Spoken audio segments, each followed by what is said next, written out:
Welcome to Whisper Woods Stories, and happy Halloween.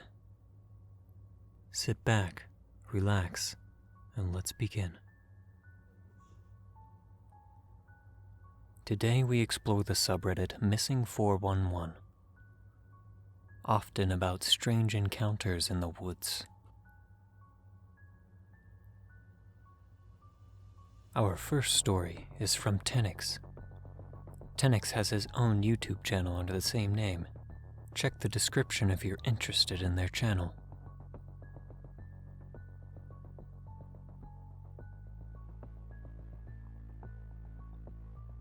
Telling this story, I may seem like I'm out of my mind. I feel like I am.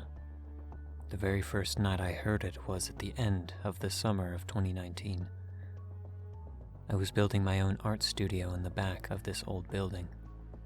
One night, I stepped out onto the back deck to clean up. I was staring off into the woods that ran right up next to the stairs leading up to my studio. I heard an immense, deep howling off in the distance.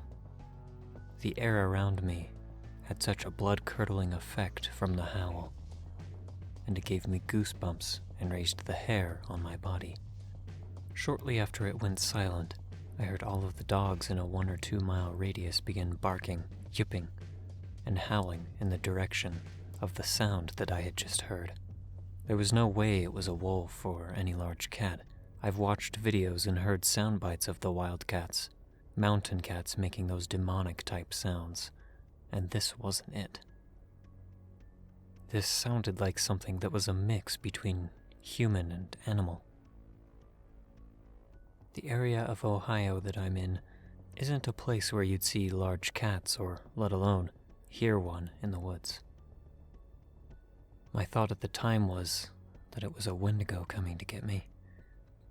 I don't know why the thought popped into my head like that. There were countless other things it could have been, but 4 weeks prior might explain the reason why I thought it was such a creature.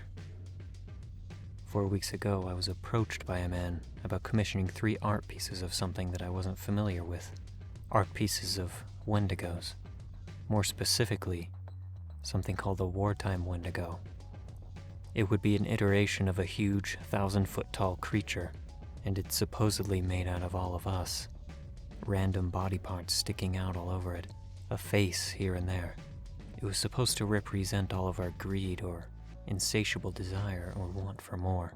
Sadly, I didn't have time to work on these pieces, so I passed on the offer. But even at the time, it started reminding me of my own monster that had been following me my whole life. I have drawings of it, of a dream/night terror that I had a week before this man approached me.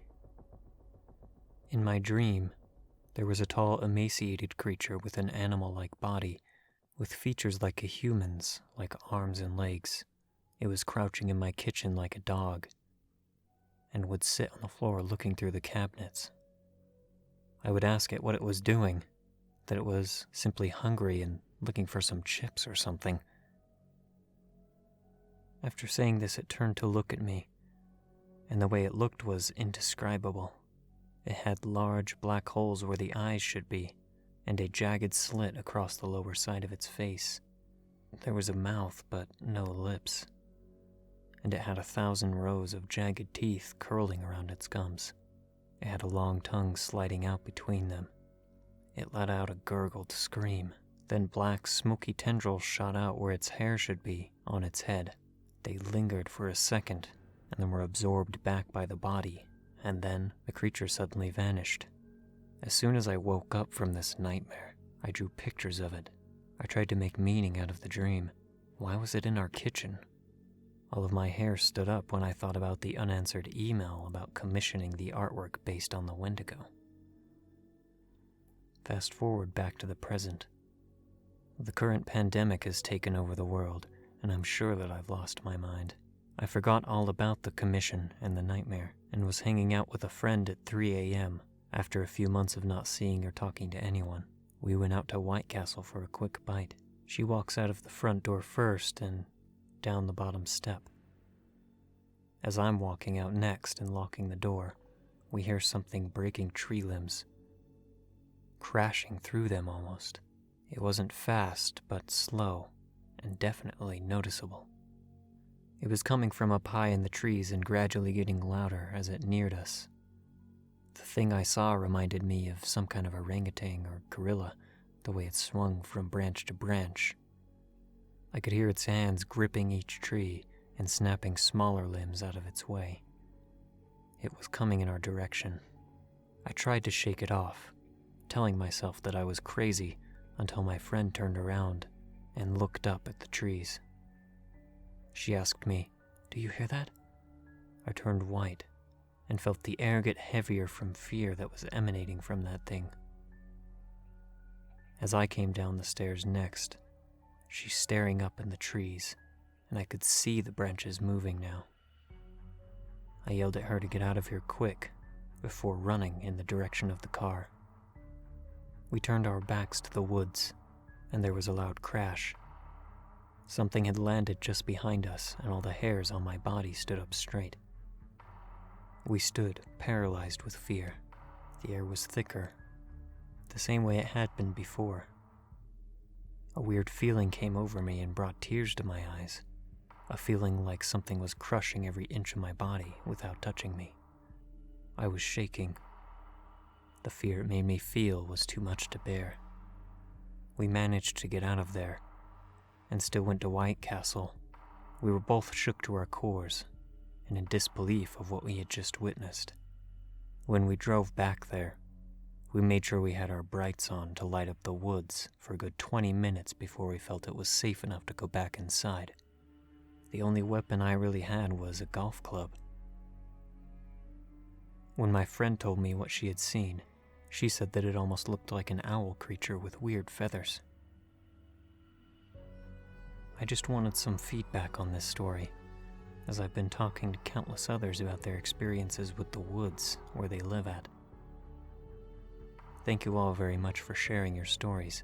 It's helped me to put my own on here.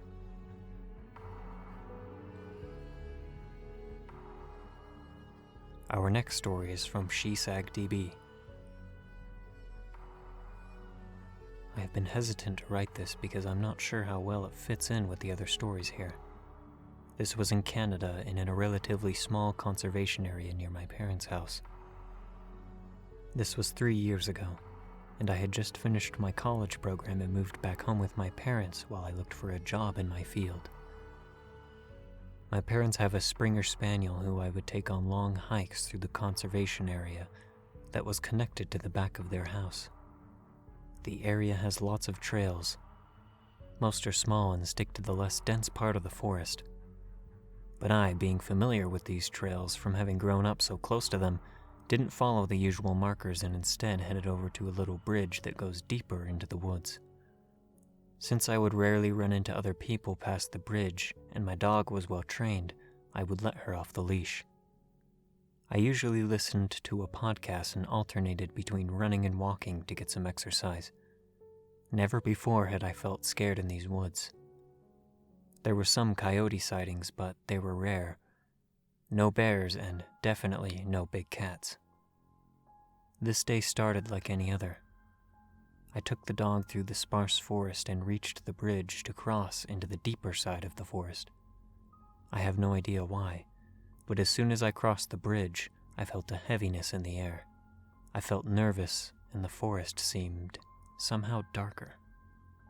It was like I was suddenly full of dread. The dog, who normally ran wild, stayed close to me this time. I had to take my headphones out because I felt too unsafe with them in. We walked our normal route, and the unsettling feeling only escalated. It's probably unrelated, but we even saw a dead raccoon lying on the trail, a sight that I had never seen before in the usual well-kept trail. Something about it seemed wrong, and I'm not sure why. It was covered in maggots and looked like something out of a horror movie. We kept walking until we reached an area of the forest where there was a field of tall grass and a trail that cut through it. You can't see even a foot into the grass, it's so tall and dense. We were walking until my dog suddenly stopped and started growling, staring at the tall grass beside us. My dog never growls. She's the sweetest girl. Instantly I was scared and stopped walking. I decided to clip the leash back on the dog just in case I had to run. She kept growling while I stayed silent, frozen, and listening. Suddenly, I heard what sounded like human walking through the grass towards us. It sounded big, and I could hear distinctly the sound of human footsteps. There was no reason a person would be standing in the tall grass this deep into the woods. The sound of footsteps broke my frozen state, and I suddenly booked it back the way we came. The dog seemed to be in agreement and ran with me. I didn't look back until we were over the bridges. When I did, there was nothing chasing us. I didn't go back there for a while. I was too creeped out. When I finally did, I couldn't have my headphones in anymore. I don't know what happened that day, but I haven't ever felt that kind of dread since.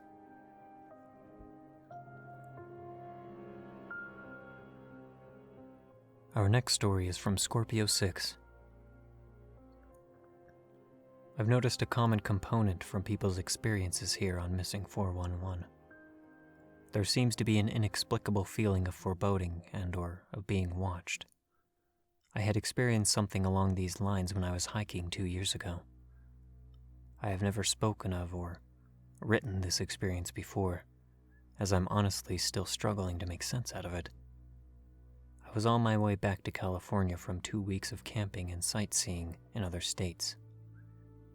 I wanted to camp somewhere before I was able to drive through Yosemite and head back to my home in California. By the time I got to the place that I wanted to camp, it was dark, and I didn't want to mess around with trying to find a campsite in a dark and unfamiliar terrain. I really wanted a shower, so I decided to go to a motel room for the night. The following morning, I left the motel, as there were lovely sunrise pictures to be had in the forest where I didn't want to find the campsite during the nighttime. After driving around and taking pictures, I thought I would go for a hike to stretch my legs and exercise the dog for a bit before the long drive to Yosemite. There was apparently an arch formation that didn't seem like too far of a hike from where I was, so I set that as my intended destination. I had the dog off its leash, and we were well on our way. We were maybe 200 yards from my truck when suddenly my dog stops in the middle of the trail and just freezes, staring at something up ahead. I walk to him and stop, trying to see what he's staring at. The sun was sort of in my eyes, and I really couldn't make out anything. Suddenly, my dog got his hackles up and bares his teeth, starting to growl, and then lets loose with a frantic volley of barking. My immediate thought is that there must be some kind of predator, coyotes, maybe even a mountain lion, so I immediately reach for my pepper spray. Now, my dog is no stranger to nature. I've had him for 4 years at this point, and he's been to more national parks than almost anybody I know.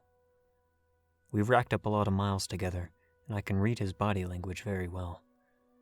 I've seen him scared of fireworks before, but I've never seen him get this aggressive at anything. He's not a barker by nature, unless UPS is delivering to my house, or the doorbell goes off. He's part terrier, and has a strong prey drive, so he will go after anything that runs from him. But he can also be a big scaredy cat and won't generally mess with bigger animals. The day before, we had even just walked past a herd of bison and he didn't utter a peep. So to see him just absolutely, frantically aggressive and scared at the same time just had me baffled. It immediately started ringing my own alarm bells. Now, I don't know if I was feeding off of my dog's fearful energy, but I suddenly got this very deep sense of foreboding, like something was watching and hunting me.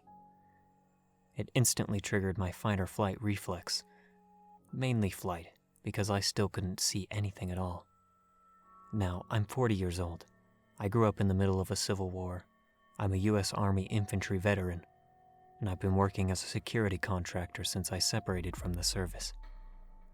In short, I've seen some stuff, and I have some faith in my fighting abilities. This was one of the few times in my life where I was really scared. Couldn't breathe, kind of scared. I transferred my pepper spray to my left hand and drew my pocket knife into my right. In an overhand grip, I was kicking myself for leaving my Glock behind in the truck. We were in what felt like some sort of standoff for an eternity, but it was probably no longer than a minute. My dog was alternating between barking and staring, still with his hackles up, head down, and teeth bared. All classic signs of aggression. I tried to coax him forward, but he wasn't budging. I was also reluctant to turn my back in case it was a mountain lion, and I didn't want to trigger the attack, so I started retreating, face and body still forward. I started stepping backwards. My dog also starts backing up next to me and is still growling, and with hackles up. We backtracked maybe 20 yards around this rock formation when my dog suddenly bolts to the back of the truck. You know that old joke about two guys and a bear, where one guy just needs to be faster than the other? Well, I was the other guy. In an absurdly comical performance, my dog just left me behind and was gone. I wasn't as fast as him, injuries as an infantryman and arthritis, and I couldn't remember the last time that I had run, but I ran after him anyway, downhill. I was full-on scared for my life, sprinting as another absurd thought popped through my head. If I tripped now and accidentally stabbed myself with my own knife, my mom is gonna laugh at my funeral. Finally, the terrain opens up and I could see my truck. My dog stops and looks back at me, no longer in an aggressive posture. So I came to a stop and turned around, ready to fight whatever was chasing me. Nothing. Not a single thing. I've never told this story to anybody else, because I know how it makes me sound. But the fear was very real. Even just typing this up and recounting this, I'm getting some shivers and the tingling feeling like I'm being watched. I've never seen my dog act in that way before or since, so maybe I was just feeding off of his energy and the fear transferred to me. I don't know. I can't explain it, but that was one of the few times where I felt like the prey.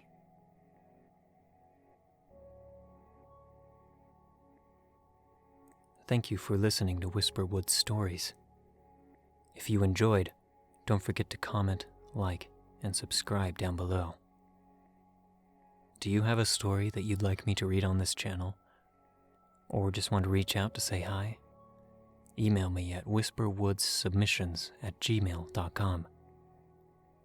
Thanks for listening, and don't let the shadows get too close.